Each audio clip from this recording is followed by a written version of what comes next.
Pelaksanaan proyek penguatan profil pelajar Pancasila di SMP Islam Atirah Bukit Baruga. Dengan tema proyek Suara Demokrasi. Tema kegiatan Cakap Berdemokrasi ala Generasi Z. Agenda di hari pertama adalah sosialisasi P5 kepada guru karyawan mengenai timeline dan mekanisme kerja proyek Suara Demokrasi yang disampaikan oleh Umar selaku Ketua Panitia. Penegasan kegiatan ini disampaikan oleh Suryana selaku Kepala Sekolah. Hari kedua, sosialisasi kepada siswa SMP Islam Atirah Bukit Baruga mengenai P5, serta pembagian kelompok, penjadwalan dan output proyek ini. Hari ketiga, bicara Indonesia dan bicara negara, maka kata demokrasi ini selalu kita dengarkan bahwa itu adalah sistem di mana pemerintahan dari rakyat, oleh rakyat dan untuk rakyat. Mengundang Ketua Bawaslu dan Komisioner KPU hadir di sekolah untuk berbagi pengalaman, serta fungsi, tugas dan tanggung jawab Bawaslu dan KPU. Hari keempat. Program ini sangat bagus dan ini inovasi dan motivasi kepada anak didik kita. Ini pembentukan karakter dan pembentukan karakter leadership yang harus dibangun dari awal. Mengundang Wakil Ketua DPRD Provinsi Sulawesi Selatan hadir di sekolah untuk berbagi pengalaman, serta bagaimana syarat membuat sebuah partai politik. Partai politik adalah organisasi yang bersifat nasional dan dibentuk oleh sekelompok warga negara Indonesia secara sukarela atas dasar kesamaan kehendak dan cita-cita. Partai politik didirikan dan dibentuk oleh paling sedikit 50 orang warga negara Indonesia yang telah berusia 21 tahun dengan akta notaris. Pendirian partai politik mensyaratkan adanya keterwakilan perempuan. Hari kelima, setiap kelas 7 dan 8 melakukan refleksi dengan membuat meme mapping, poster, naskah pidato, videografi tentang materi yang pernah dibawakan oleh Bawaslu, KPU, dan DPRD Provinsi. Hari ke-6, pendaftaran bagi siswa yang ingin menjadi tim Bawaslon, Badan Pengawas Pemilihan Organisasi, serta KPO, Komisi Pemilihan Organisasi. Tim Bawaslon dan KPO yang terpilih kemudian dilantik oleh Kepala Sekolah. Setelah pelantikan, mereka akan berkunjung langsung ke kantor Bawaslu dan KPU untuk mengenal lebih dekat kerja-kerja Bawaslu dan KPU. Hari ke-7.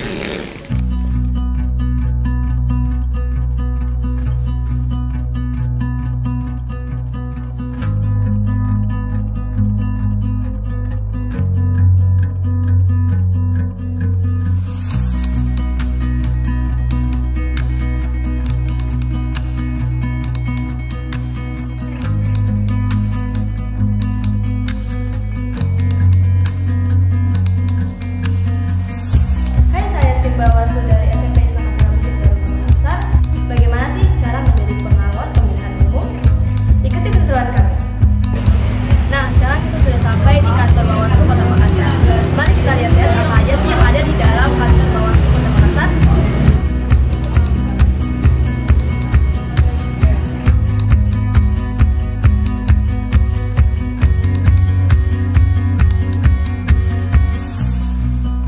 Yang namanya pengawas, yang pertama, integritas dulu. Integritas itu ini. Kenapa? Dia mau menjadi wasit.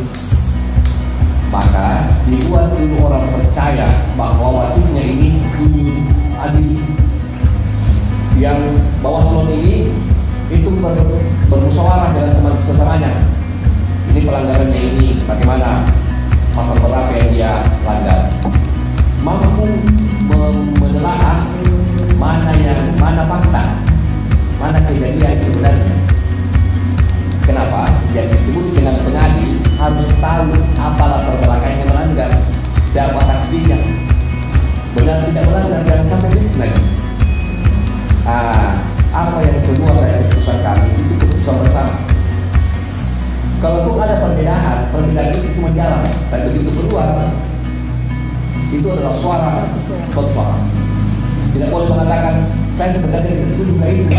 Keputusan itu tidak boleh. Hari ke-8. Kunjungan ke kantor KPU Kota Makassar. Terima kasih Pak. Ruangan pertemuan dari siswa SMP di bagian mana Pak? Silakan Pak. Terima kasih Pak.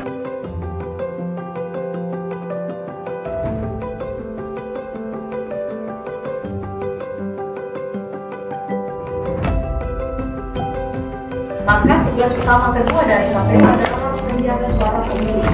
Apa yang ada di TPS itu juga harus yang menjadi hasil penetapan dari KPU. Jadi tidak bisa bahwa suaranya di TPS 1000 tiba-tiba di KPU sisa 500. Kemana 500-nya? Ternyata dipindahkan ke kandidat lain. Nah, itu tidak bertanggung jawab. Jadi tidak boleh, harus dijaga suara. Namanya menjaga suara, apa yang dipilih oleh pemilih di TPS itu juga yang nanti dikasarkan sebagai suara sah. Memperlakukan semua kontestan dengan sama. Tidak boleh ada perbedaan hanya karena sahabatku ini si kontestan A, kemudian yang satunya jarang ya berinteraksi, lebih baik saya kasih informasi lebih banyak kandidat A deh karena dia teman sebangku atau teman asramaku atau teman sahabatku lah, bestiku lah dan sebagainya. Oh, tidak boleh ada salah. Jadi harus memberikan perlakuan yang sama. Ingat prinsip demokrasi harus sama.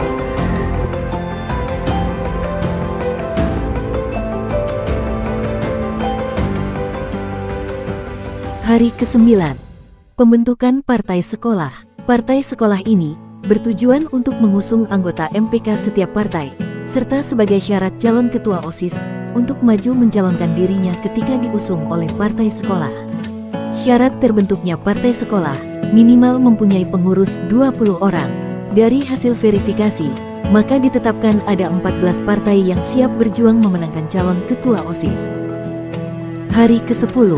Tahap pengusungan calon ketua dan wakil ketua OSIS.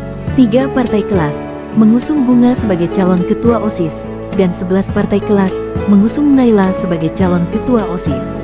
Hari ke-11. Tahap pengambilan nomor urut. Dalam pengambilan nomor urut setiap calon didampingi oleh partai kelas yang mengusungnya. Kandidat nomor 1 adalah Bunga Azaferti dan Isfatul. Kandidat nomor 2, Naila Syakira dan Andi Intana.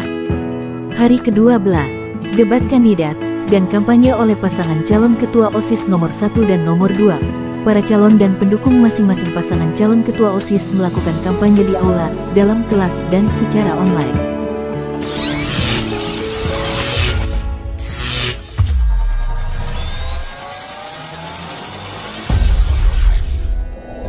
Assalamualaikum warahmatullahi wabarakatuh. Kami dari Paslon nomor urut 1. Perkenalkan, nama saya Bunga Azaferti Muklis sebagai calon ketua OSIS. Perkenalkan, nama saya Isfatul Altaftanillah sebagai calon wakil ketua OSIS. Program unggulan yaitu AFL atau Atbar Futsal League dan Atfest atau Atira Festival. Jangan lupa pilih nomor 1, jadikan Atira bersatu, terciptanya sekolah yang bermutu. Assalamualaikum warahmatullahi wabarakatuh. Halo semuanya, perkenalkan kami dari pasangan calon nomor urut 2. Saya Naila Syakira Sidik sebagai calon ketua OSIS SMP Islam Atira 2 Bukit Baruga. Dan saya Andi Intana Mepati sebagai calon wakil ketua OSIS SMP Islam Atira 2 Bukit Baruga. Adapun program unggulan kami yaitu mengadakan event perlombaan di beberapa bidang seperti non-akademik dan akademik. Ayo dukung kami sebagai calon ketua OSIS dan calon wakil ketua OSIS SMP Islam Atira 2 Bukit Baruga periode 2023-2024. Cinta ilmu, cinta Al-Quran, santun dalam bergaul. Sekian dari kami. Wassalamualaikum warahmatullahi wabarakatuh.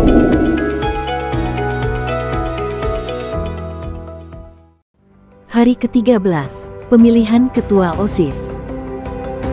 Seluruh siswa, guru, dan karyawan melakukan hak pilihnya untuk memilih calon ketua dan wakil ketua OSIS sesuai pilihan mereka tanpa ada intimidasi. Pemilihan ini berjalan dengan aman dan terkendali. Hari ke-14. Penghitungan suara. Dalam tahap penghitungan suara berlangsung sangat seru, karena setiap pasangan calon saling mengejar jumlah suara. Di akhir penghitungan, suara kandidat nomor 2 berhasil mengungguli kandidat nomor 1. Hari ke-15. Masa gugat. Setiap calon ketua OSIS diberi kesempatan untuk melakukan gugatan jika menemukan kecurangan di dalam pelaksanaan pemilihan ketua OSIS. Namun dalam waktu 24 jam tidak ada yang melakukan gugatan.